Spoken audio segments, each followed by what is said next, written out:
Hello good evening everyone. मैं doctor Swati Sharma English सूत्रा में आप सभी का स्वागत करती हूँ।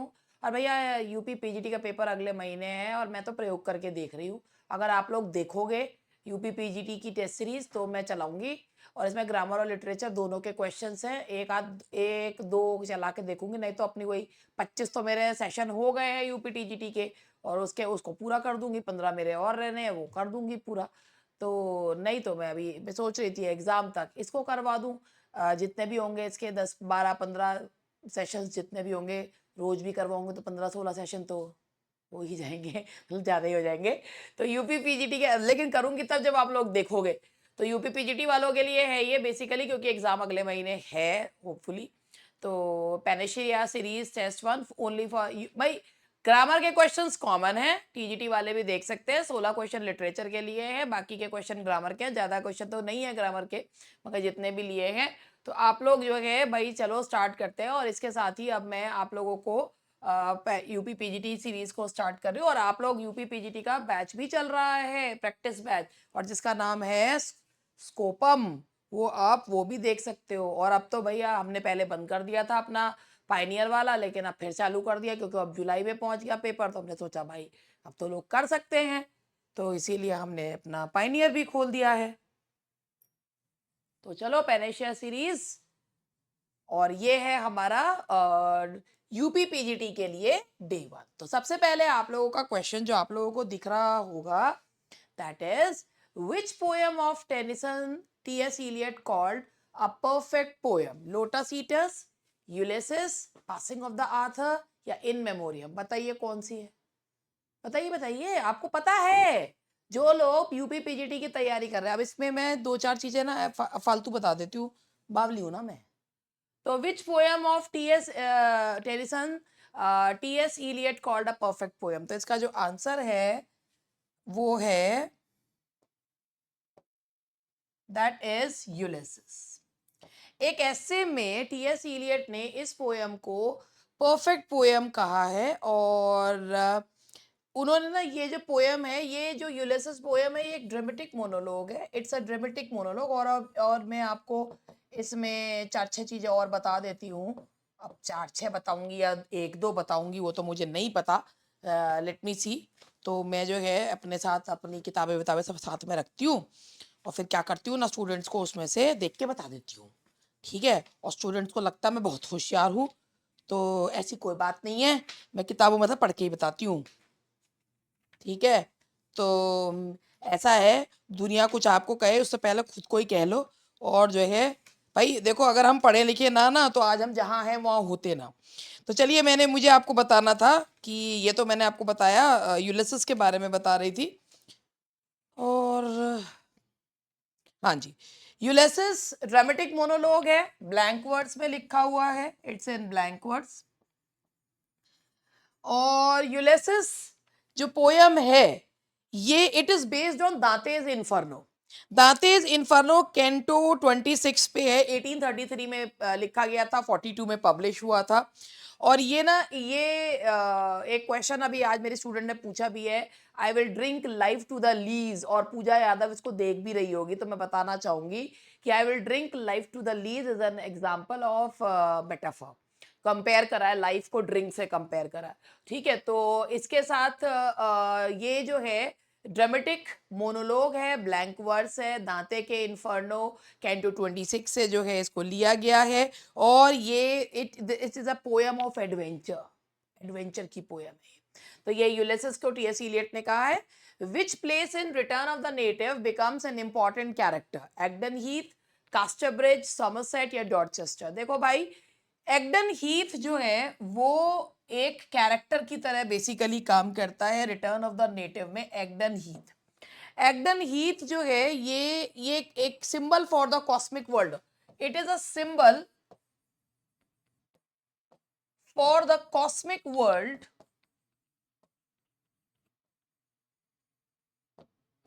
Of mankind.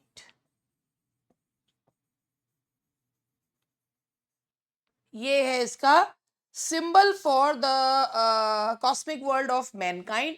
Egdon Heath is the name. Return of the Native में आपको इस तरीके से भी पूछ सकते हैं, एग्डन हीथ आपको किस में देखने को मिलता है?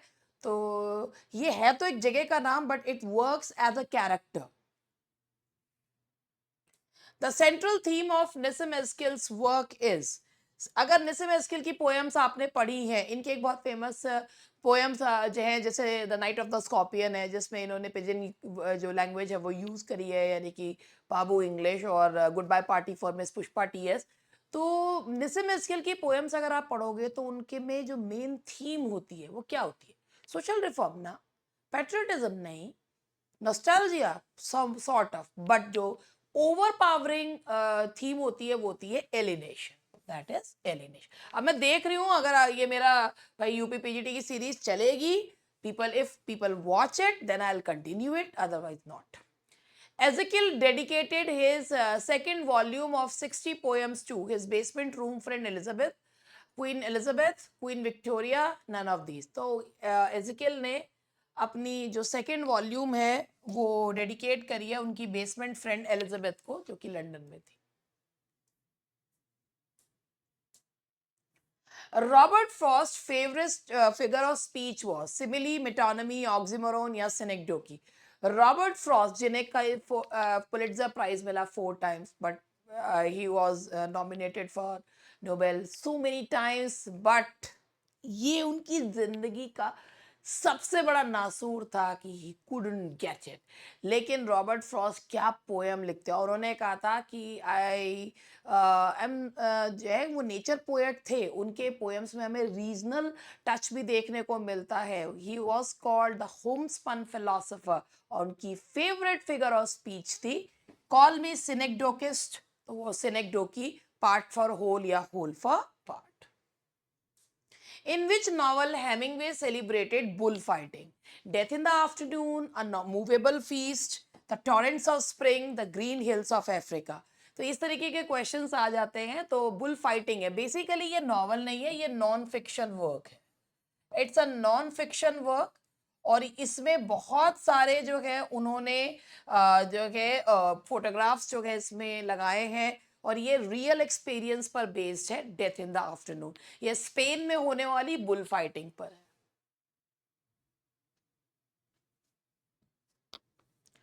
Who is the protagonist of Hemingway's The Sun Also Rises?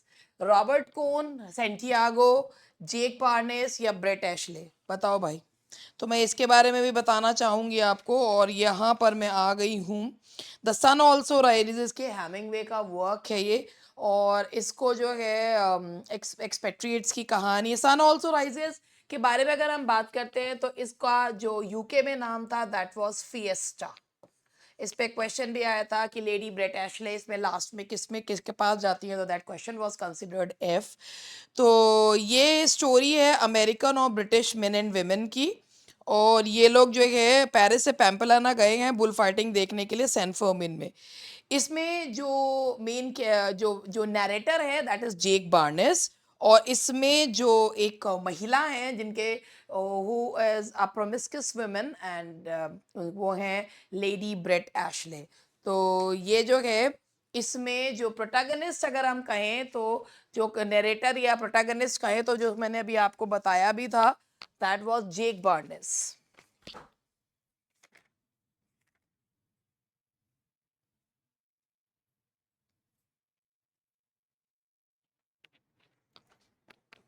तो यहाँ पर इस जेक बार्नेस नरेटर भी हैं, सेंट्रल कैरेक्टर भी हैं, और उनके रिलेशनशिप लेडी ब्रेट एशले के साथ बताए गए हैं.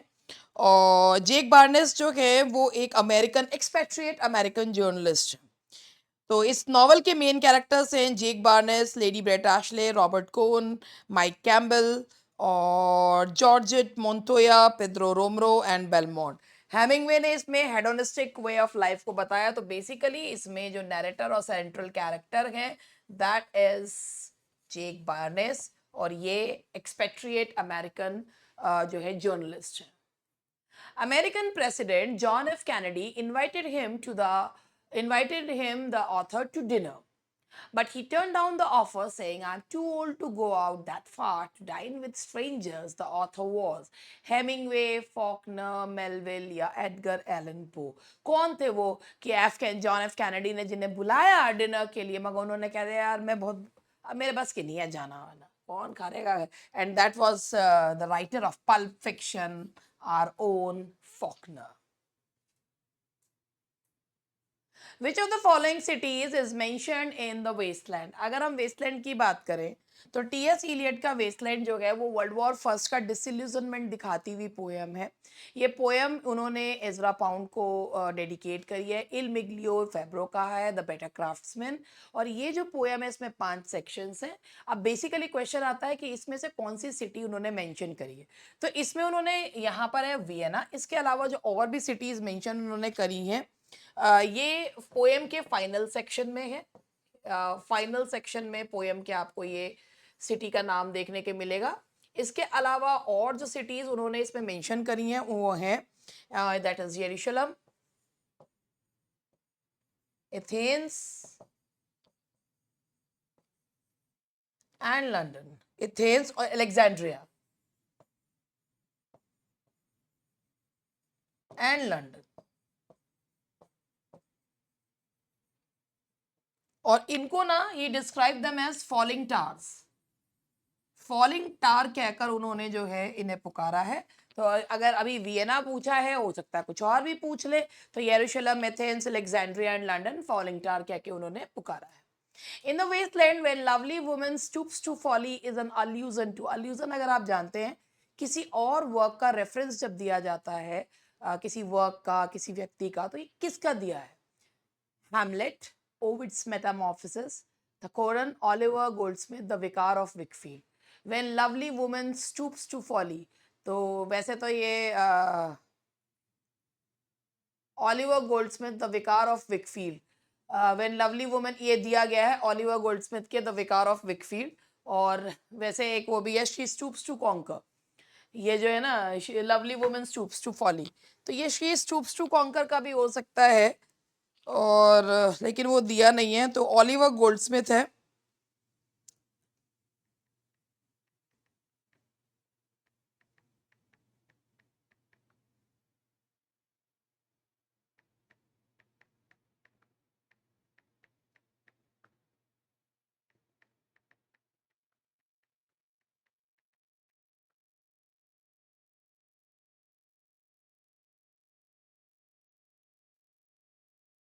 ये actually the when lovely woman stoops to folly, actually ये एक पोएम है। It is the name of a poem. ये द विकार ऑफ विकफील्ड में it is a poem in when lovely woman stoops to folly, it's a name of a poem. और ये poem किस में है? द विकार ऑफ विकफील्ड नाम के वर्क में है। और ये जो है ओलिविया नाम के कैरेक्टर के द्वारा गाई जाती है, तो ये अल्यूजन है। इसके बाद आगे है क्वेश्चन नंबर 11 है, दैट इज इसमें पूछा है I will sit my desk to do my lesson.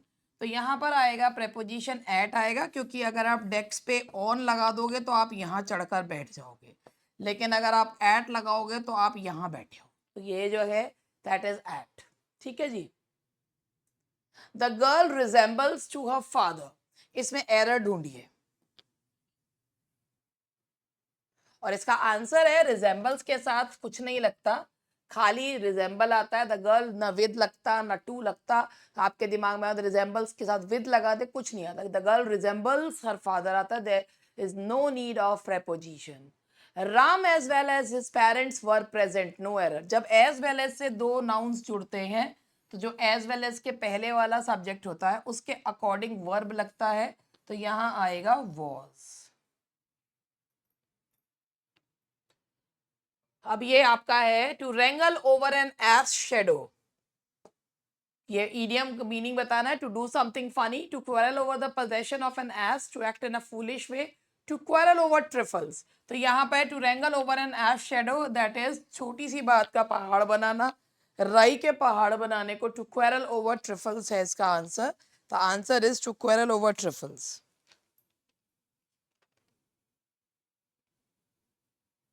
And next question is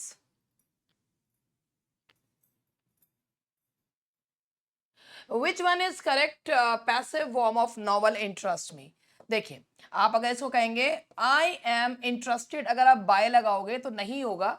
कुछ वर्ब्स जो होते हैं या जो कुछ कुछ एडजेक्टिव्स जो होते हैं वो अपने साथ बाय के अलावा प्रेपोजिशंस लेते हैं, और इंटरेस्टेड लेता है इन, तो आएगा I am interested in novels.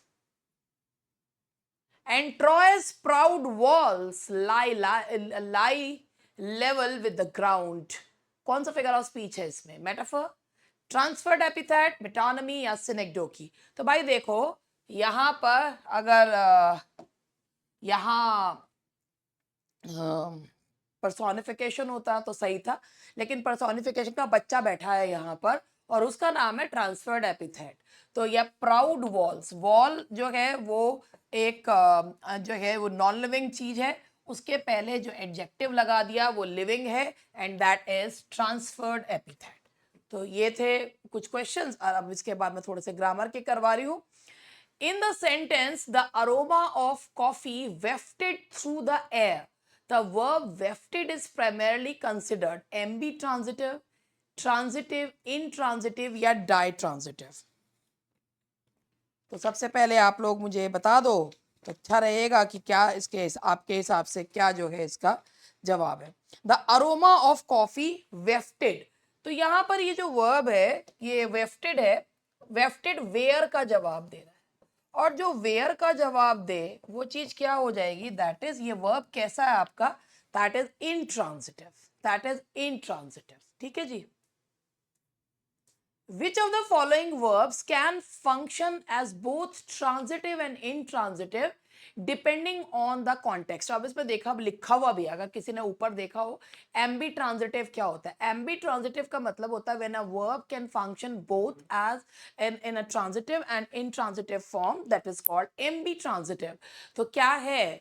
arrive, vanish, fly या sleep? देखो, इसका जो सही आंसर है वो फ्लाई है। He flies a kite, birds fly in the air. तो ये he flies what, action has been transferred, that is ये ट्रांजिटिव। बर्ड्स फ्लाई वेयर, तो ये जो है intransitive. So it is working as an ambitransitive verb. In the sentence, she walked the dog, walked is transitive. However, she walked slowly, walked is intransitive. This illustrates verb conjugation, verb tense variation, verb valency या verb aspect.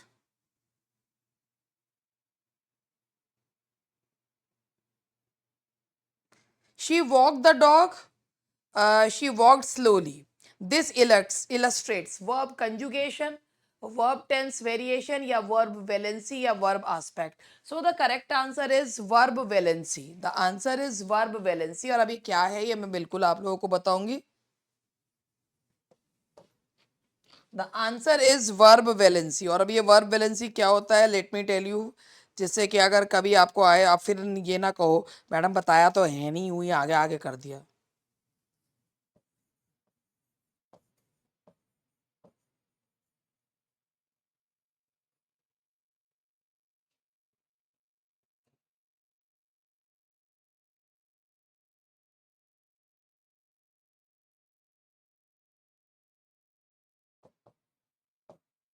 The number of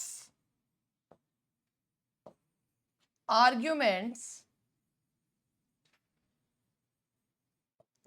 a verb requires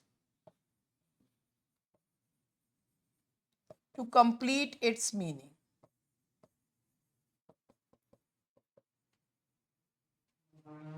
इसे verb valency कहते हैं। The number of arguments a verb requires to complete its meaning and form a grammatically correct sentence. कि मतलब ये बताता है essentially कि कितने नाउन फ्रेजेस जो है वर्ब के साथ हम कनेक्ट कर सकते हैं, और subject, direct object, indirect object, prepositional phrases इसे कहते हैं। तो यहाँ पर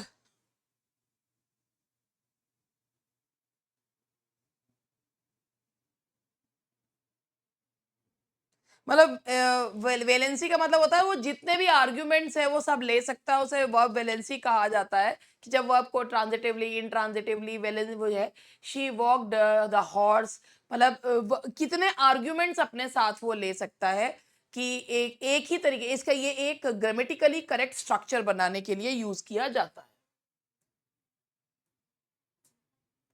identify the sentence where the underline verb is use intransitively। अब पहले अंडरलाइन तो है ही नहीं, वेयर द वर्ब कह लेते हैं, where the verb is use intransitively, यानी कि जहां पर वर्ब जो है वो intransitively यूज हुआ है, ऑब्जेक्ट पे ट्रांसफर नहीं है।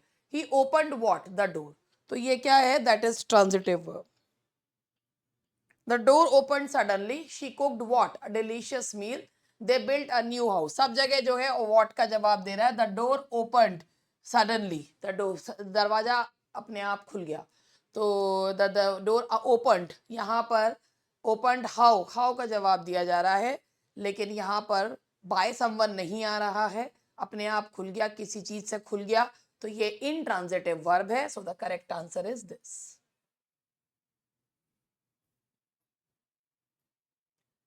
Which tense is used to describe a completed action in the past that had consequences in the past? अब इसको पहले पढ़िएगा, ये प्रेजेंट नहीं पूछा गया है, वो प्रेजेंट परफेक्ट टेंस होता है कि कौन सा टेंस होता है जो एक्शन पास्ट में कंप्लीट हो गया और उसके परिणाम भी पास्ट में ही थे, और वो कौन सा था, that is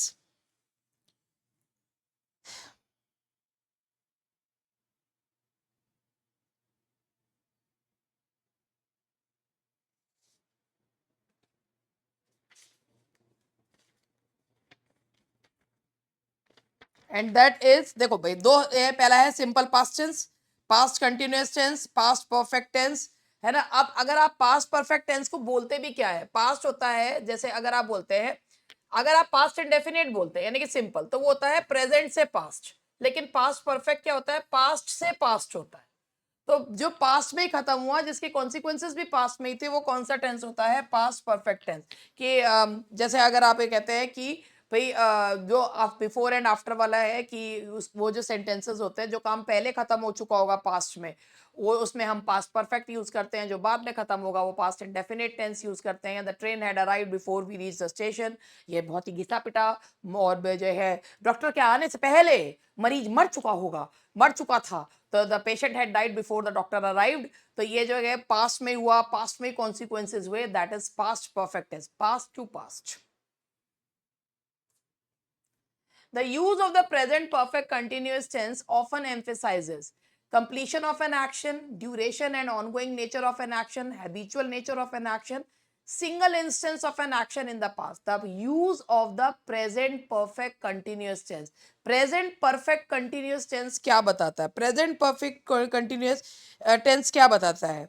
present perfect continuous, यानी कि अगर आप बोलते हैं कि हम जो है, जैसे एग्जांपल्स में होते हैं ना, वो है कि we have been playing for 3 hours, कि हम 3 घंटे से खेल रहे हैं, कि कोई काम पास्ट में शुरू हुआ था और अभी तक चल रहा है। तो duration and ongoing nature of an action that started in the past and it is still going on.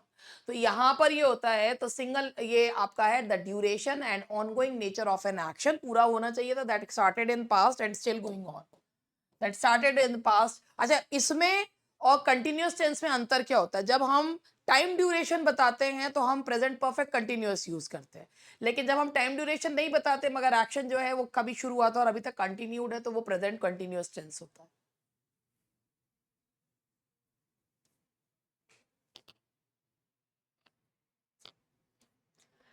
Identify the sentence that subtly implies a recently completed action with the present result। अभी मैंने आपको ये चीज बताई भी थी कि अगर आप जो है कि अगर आप बोलते हैं कि this subtly implies a recently with a present result, he went to the store, he has gone to the store, he is going to the store।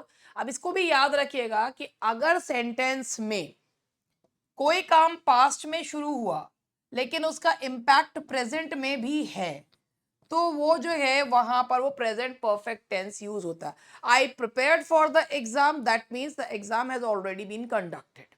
I have prepared well for the exam, कि आप पढ़ाई कर चुके हैं but the exam is yet to, मतलब आपको exam जो है अभी येट टू बी कंडक्टेड। तो जहां पर पास्ट में एक्शन खत्म हो गया और उसका अब प्रेजेंट में कोई लेना देना नहीं है, पास्ट इंडेफिनिट। लेकिन पास्ट में एक्शन खत्म हुआ बट उसका अभी प्रेजेंट से लेना देना है, तो प्रेजेंट परफेक्ट टेंस होता है। And the answer is he has gone to the store.